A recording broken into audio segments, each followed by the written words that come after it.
নমস্কার বন্ধুরা, একটু থামুন, একটু ভাবুন। আপনার বাড়ির পরিবেশ কি সবসময় শান্ত থাকে? ঘরে ঢুকলে কি মন হালকা লাগে, নাকি কোনো অদৃশ্য ভার অনুভব করেন? আসলে আমাদের বাড়ির পরিবেশ আমাদের মন, স্বাস্থ্য এবং সম্পর্কের ওপর গভীর প্রভাব ফেলে। আর মাত্র কিছু সহজ পরিবর্তন আপনার ঘরে পজিটিভ শক্তি এনে দিতে পারে। আজ আমি আপনাদের সাথে শেয়ার করব সেই 7টি সহজ উপায়, যেগুলি আপনি আজ থেকেই শুরু করতে পারবেন। তাহলে চলুন শুরু করা যাক। পজিটিভ এনার্জি বা ধনাত্মক শক্তি, এটা কোনো জাদু নয়, এটা হলো সেই অনুভূতি যখন ঘরে ঢুকলেই মন প্রশান্ত হয়, পরিবারের সবাই একসাথে হাসে, কাজে মনোযোগ আসে। আমাদের হিন্দু ধর্মে বলা হয়েছে, যেখানে পবিত্রতা ও শ্রদ্ধা আছে সেখানে দেবতা বিরাজ করেন। বাস্তুশাস্ত্র অনুযায়ী আমাদের ঘর হলো শক্তির কেন্দ্র। সঠিক পরিবেশ তৈরি করলে সেই শক্তি প্রবাহমান থাকে। আধুনিক মনোবিজ্ঞানও স্বীকার করছে, আমাদের পারিপার্শ্বিক পরিবেশ আমাদের মানসিক স্বাস্থ্যের ওপর সরাসরি প্রভাব ফেলে। তো আসুন এই 7টি সহজ উপায় জেনে নিই, যেগুলো দিয়ে আমরা বাড়িতে পজিটিভ শক্তি আনতে পারি। প্রথম এবং সবচেয়ে সহজ উপায়, ঘর পরিষ্কার রাখুন। সংস্কৃতে বলা আছে, পবিত্র স্থানেই শক্তির অধিষ্ঠান। প্রতিদিন সকালে ঘরের ঝাড়ু দিন, মেঝে মুছুন, বিশেষ করে প্রবেশদ্বার, কারণ এটাই শক্তির প্রবেশ পথ। একটা পরিষ্কার ঘর মানে শুধু আলো নেই এমন নয়, মানে হলো শক্তির অবাধ প্রবাহ। মনে রাখবেন, পরিষ্কার ঘর পরিষ্কার মন, পরিষ্কার মন পরিষ্কার জীবন। দ্বিতীয় উপায়, সন্ধ্যায় প্রদীপ বা দীপ জ্বালান। এটি হাজার বছরের পুরনো আমাদের সংস্কৃতির অংশ। প্রদীপ হলো পরম ব্রহ্মের আলো, ভগবান বিষ্ণুর প্রতীক। সন্ধ্যায় তুলসী তলায় বা পুজোর ঘরে একটি প্রদীপ জ্বালান, সাথে একটু ধূপ দিন। ধূপের ধোঁয়া বায়ুকে পরিশুদ্ধ করে, নেতিবাচক কম্পন দূর হয়, ঘরে এক পবিত্র পরিবেশ তৈরি হয়। এই ছোট্ট অভ্যাসটি আপনার দিনের সব ক্লান্তি ধুয়ে দেবে। তৃতীয় উপায়, প্রকৃতি হলো পজিটিভ শক্তির সবচেয়ে বড় উৎসাহ। ঘরে তাজা ফুল রাখুন, গোলাপ, গাঁদা বা যে কোনো মৌসুমি ফুল। পুজোর ঘরে তুলসী এবং প্রবেশদ্বারে মানি প্ল্যান্ট। তুলসী গাছ সম্পর্কে শাস্ত্রে বলা আছে, তুলসী পাপ নাশিনী, পবিত্রতা দায়িনী। বৈজ্ঞানিকভাবে তুলসী বায়ু পরিশুদ্ধ করে, অ্যান্টিব্যাকটেরিয়াল গুণ রাখে।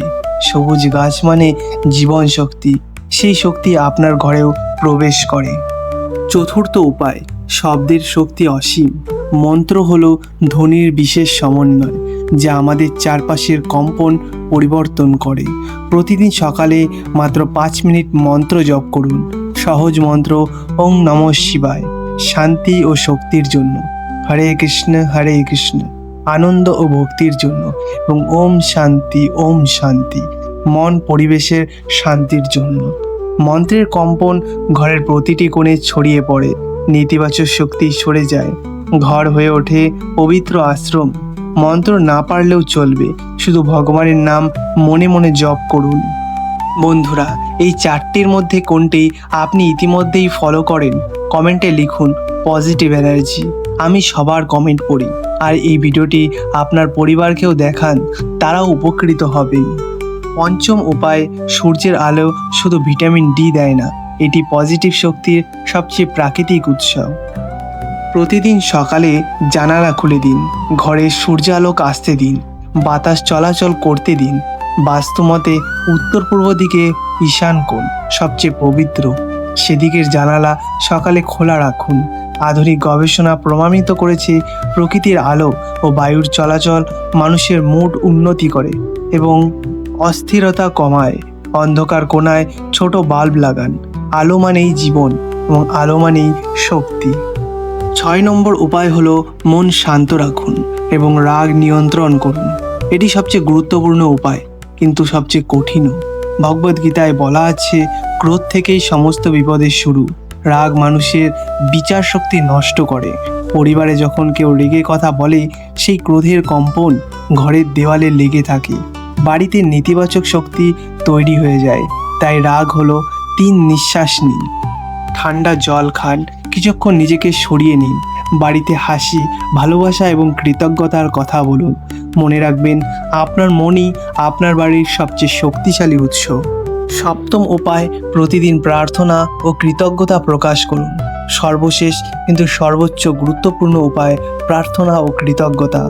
প্রতিদিন সকালে ঘুম থেকে উঠে ভূমিতে পা রাখার আগে মনে মনে বলুন, হে পৃথিবী মাতা, আমায় পদস্পর্শ ক্ষমা করো।